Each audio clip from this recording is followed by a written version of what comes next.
Hi, it's me, Katie from Hangry Hippie, and I'm getting ready to do our very shortcut version of garbanzo curry. So I'm going to take the camera right over here and place it in a spot where we can really just see what's going in the pan. So here goes nothing. Let me make sure it's lined up properly. Yes, I think that's going to work. So like I said, this is a shortcut version of a nice garbanzo curry, and because I really just broke it down to the spices that I think are the most important. But typically, curry is just layering, all the different spices, and we're going to go with just a few of the main spices in the dish, because this is a quick shortcut version. And as you start to make curry, and more frequently, you can just kind of build up your spice collection and elaborate and kind of make it your own, add some stuff that you really like. So here's what we're starting with: a little avocado oil in the pan, and just going to do a few tablespoons of oil. That's good enough. Okay. And I've got, so you want to do a medium diced onion. And that's just going to go in the pan. And when this oil heats up, it's just going to sweat the onion a little bit. So I'm going to spread them out. And while the oil is heating, I'm adding the first spice, which is the cumin. So you can buy the powdered cumin or buy the seed and grind it yourself if you want, however ambitious you're feeling. So the rule is, for your recipe, your first one, I'm recommending the 2 cans of the organic chickpeas. I only had one today, but the rule of thumb is, for me, I like about almost a tablespoon of each of these spices for this recipe. So for your 2 cans, you want to get in a tablespoon of the cumin. And the cumin is most important to go in early because it's good with a little toasting. Okay, so we have that, and this is toasting. For the garbanzo beans, I recommend Goya makes an organic, so if you can't find the organic, the regular Goya is really good. I like them because they don't add anything extra, and the chickpeas are always nice and soft, and I like the company as well. So if you can get 2 of these just regular size cans of organic Goya, and you're going to put them in a colander and rinse them off really good until the water runs clear. So I can kind of hear the oil sizzling a little bit. So these onions just need a little time. You just really want to get them a little softer. At this point, I like to add just a really small bit of butter, because the reason is you want a little bit of fat in there to coat the chickpeas. So you do have the avocado oil, but we're just going to add a little layer of fat. It's hardly any butter, so you're not really getting, it's not a heavy buttery dish. Oops, we got a little paper. Okay. It's just going to give it a little extra flavor. Okay. So I'm using right now, you're going to need like just a regular size skillet. Mine's a little bit bigger because I have an induction burner, which is just a little wider. And all it means is it just heats up a little bit faster for this example. So the next thing I'm going to do is you're going to add your 2 cans of organic chickpeas.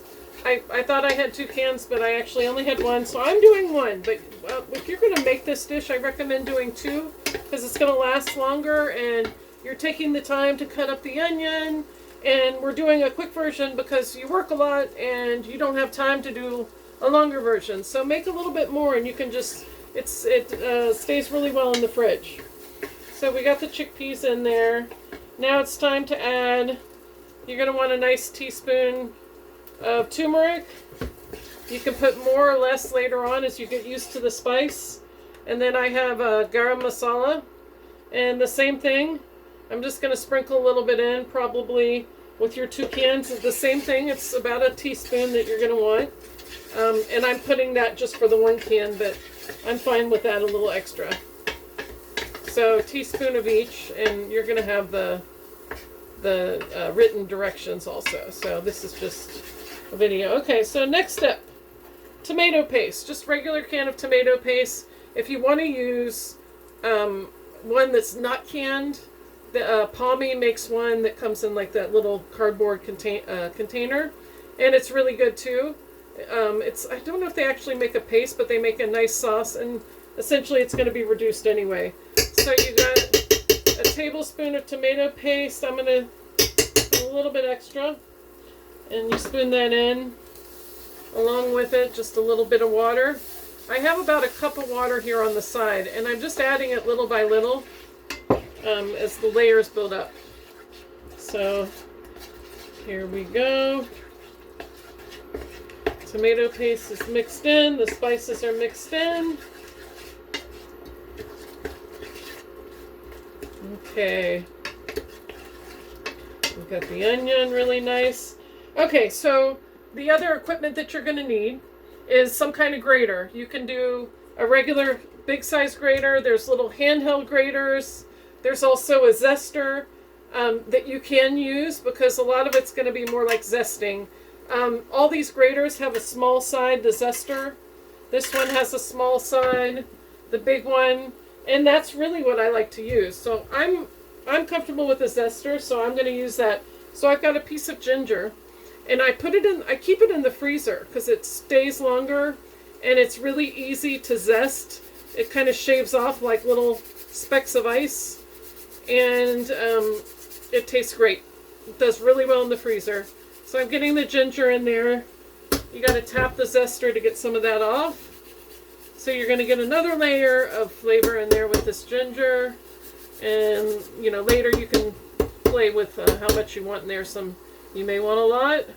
You just kind of pull it off the bottom too. Okay, we've got ginger. I also have a chili. Now, you have some dried chilies, a can of the dried chilies, which you're just going to sprinkle in, maybe a teaspoon, maybe a little less until you get used to how spicy they are. I have a regular frozen Thai chili. The same thing. I'm just flaking it in there. And I'm putting it in early because the spice is going to kind of spread out and just, it's not going to be as intense because it's going to spread through. It's heating up as well, so it's taking some of the intensity out and just kind of sharing the love within this curry. Time to put a little more water in. So you want it to have a little bit of a water base. Okay, here we go. Now, the final step, one of the final steps is we're going to take a little bit out. The chickpeas, put them in your bullet blender. That's your other tool that you're going to need. Okay.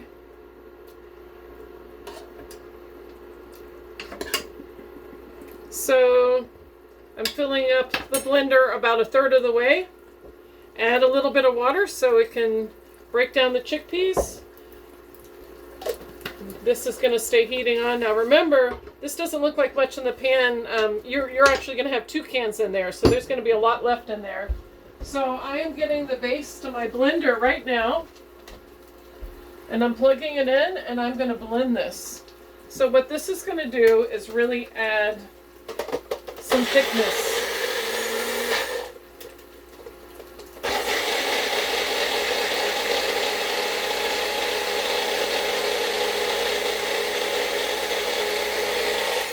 Okay, we're done.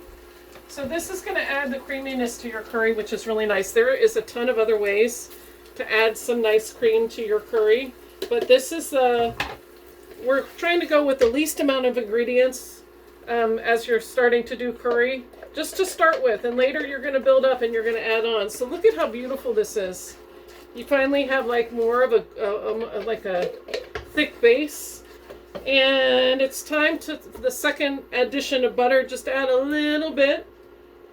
It's really not going to seem like much with your 2 cans, but this one, and still get that little fat in there. And then you can either use lemon or lime, it doesn't matter. And you're going to squeeze a little bit in there.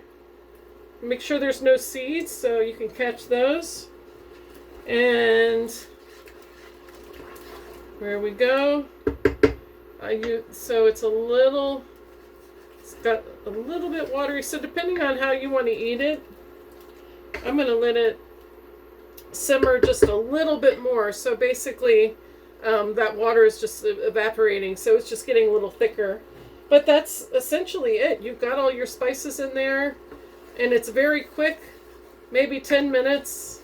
I forgot to put salt, so I'm just going to add a little now. I suggest that you line up your ingredients like they do on the cooking shows, where it seems like everything's done, your onions chopped, you toss it in. When you're ready for the next, line them up in order, and it makes it really easy so you don't forget anything.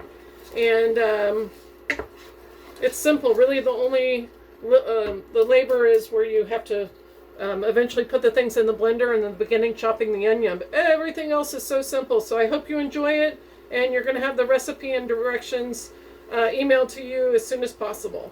Thank you.